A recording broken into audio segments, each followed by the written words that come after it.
Hello everyone, welcome to civil Seva Margdarshan. इस session में हम लोग नेशनल हेल्थ फैमिली सर्वे का रिपोर्ट को इस सेशन में हम लोग कवर करने वाले हैं, राइट। जो कि अभी जो हाल फिलहाल के सारे एग्जाम्स में इस रिपोर्ट से काफ़ी क्वेश्चंस आए हैं, तो इस सेशन में हम लोग इसको अच्छे से कवर करते हैं और इसको 2 से 3 बार इस वीडियो को आप देख के एग्जाम में जाएं।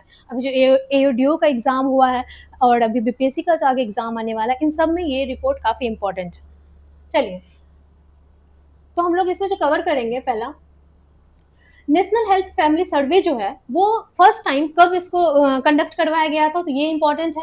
1992 टू 1993 में इसको फर्स्ट टाइम सर्वे को कंडक्ट किया गया था। नोडल मिनिस्ट्री किसके अंदर इसको कंडक्ट करवाया जाता है? Ministry of health and family welfare के अंदर इसको कंडक्ट किया जाता है। और इसकी जो नोडल एजेंसी है वो कौन सा है? तो आपका international institute for population science Mumbai, इनके थ्रू इसको, ये इसकी नोडल एजेंसी है किसका? तो नेशनल हेल्थ फैमिली सर्वे का, ठीक है। और ये जो फोकस करती है किस चीज पे? Nutrition, mortality and family planning पे। तो इसका अब इम्पोर्टेंट डेटा जो इम्पोर्टेंट है, जो एग्जाम में अभी हाल फिलहाल के एग्जाम में पूछा भी गया है, डीएसओ का एग्जाम हो गया, एएसओ का एग्जाम हो गया, इन सब से इस डेटा से क्वेश्चन आया। तो चलिए, जो की डेमोग्राफिक इंडिकेटर है उसके बारे में समझ लेते हैं। जो सेक्स रेशियो है, जो आप देखोगे, जो लास्ट जो फैमिली सर्वे 4 था और अभी जो फैमिली हेल्थ सर्वे है उसमें कितना बढ़ गया है? पर मेल के अकॉर्डिंग 10,090, मतलब कोई चेंज नहीं है, 1090 है, ठीक है, राइट। टोटल फर्टिलिटी रेट, मतलब कि वुमेन का जो पूरे लाइफ में, पूरे जो उसके जीवन काल में जो होते कितने बच्चे को वो जन्म देती है, उसको टोटल फर्टिलिटी रेट बोलते हैं। अब कितना हो गया? वो घट गया है, ठीक है। पहले कितना था? 3.4 था पहले के सर्वे में, अभी के रिपोर्ट में जो आया वो 3 हो चुका है। फीमेल लिटरेसी रेट आप देखो एज ऑफ 6+ से, तो वो कितना हो गया? 57.8%। मतलब कि 57.8% लिटरेसी रेट क्या हुआ? इम्प्रूव हुआ है, राइट। तो ये इंपॉर्टेंट है आपका। सैनिटेशन और हाइजीन के टर्म में आप देखोगे तो 52 पहले से काफी इंप्रूवमेंट हुआ है, 52.0%। हाउस होल्ड यूजिंग क्लीनिंग के अंदर आप देखोगे तो मेजर इंप्रूवमेंट हुआ, कहाँ? 18.3% था, अब 44% हो चुका है। अब देखो दूसरे, ये हम लोग देख चुके हैं, इसको देख लीजिए आप। इंस्टीट्यूशनल बर्थ आप देखोगे कितना हो चुका है? 76.2%, पहले 63.8% था, इसमें भी इंप्रूव हो चुका है। और ये काफी इंपॉर्टेंट है, जो इंस्टीट्यूशनल डिलीवरी जो होता है वो कितना हो चुका है? 76.2%। पोस्ट नेटल केयर में जो है उसमें भी देखोगे इंप्रूव हो चुका है, 65%। इम्यूनाइजेशन देखोगे 12 से 23 मंथ के जो बच्चे होते हैं उनमें जो फुल इम्यूनाइजेशन है उसमें भी इंप्रूवमेंट हो चुका है, कितना? 69.8%। स्टंटिंग मीन्स आपका हो गया जो वो बच्चे जो होता है ना, उनका हाइट एज के अकॉर्डिंग उसका हाइट नहीं बढ़ता है, तो वैसे बच्चे कितने हो गए? 48% से अब कितना घट चुका है, इसमें भी इंप्रूवमेंट हुआ है, स्लाइटली इंप्रूवमेंट हुआ, बट इंप्रूवमेंट हुआ है 42.9%। वेस्टिंग क्या होता है? जो एज के अकॉर्डिंग आपका वेट नहीं बढ़ रहा है, राइट, तो वो आपका क्या कितना हो चुका है? 22%, उसमें भी काफी खराब हो रहा है ये। एनीमिया जो ब्लड रिलेटेड होता है उसमें 6 to 59 मंथ जो बच्चे होते हैं, चिल्ड्रन होता है, उसमें कितना है? 69.4% हुआ है, ये भी खराब हुआ है। एनीमिया वुमेन के केस में आप देखोगे कितना हो चुका है? 63.5%। ये सारा डेटा है, आपको इसको 2 दिन बाद आप देखोगे तो ध्यान रखें, जिसमें कि आप इंस्टीट्यूशनल डिलीवरी को याद रखना, वेस्टिंग, स्टंटिंग, एनीमिया वाला केस, ये सब सारा चीज इंपॉर्टेंट है।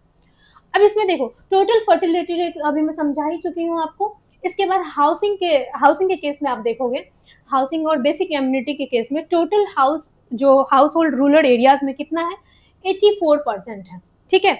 और इसमें आप देखोगे जो 34% जो है, 34% हाउस होल्ड क्या है? वो पक्का हाउस है, मतलब परमानेंट हाउस के केस में आप देखोगे किसमें है? हाउस होल्ड पक्का हाउस। और सेमी पक्का हाउस कितना है रूरल एरियाज में? तो 54% है। ये देखिए, ये इंपॉर्टेंट है, ये क्वेश्चन डीएसओ में आ चुका है। 30 कितना परसेंट पक्का हाउस का परसेंटेज है हाउस होल्ड किसमें? रूरल एरियाज में, तो 34% है, राइट। उसमें परसेंटेज में मतलब कि फ्रैक्शन के फॉर्म में पूछा हुआ था, इसमें आपको 34% के फॉर्म में दिया हुआ है। About 39% household lack of sanitation facility. जो 39% हाउस होल्ड है उसमें क्या है? सैनिटेशन फैसिलिटी का कमी है वहां पे, जो कि ओपन डेफिकेशन को यूज करते हैं। पाइप टू वाटर सप्लाई में क्या है? जो अर्बन एरिया में 18% है और रूरल एरियाज में 8% है। अब देखिए इसमें जो आप देखोगे, जो सेक्स रेशियो एट बर्थ में आप देखो सबसे ज्यादा जो है कहाँ पे है? अभी सेक्स रेशियो एट बर्थ में तो वैशाली है, राइट, और जहानाबाद है, ठीक है, जहानाबाद डिस्ट्रिक्ट है और वैशाली है सेक्स रेशियो में।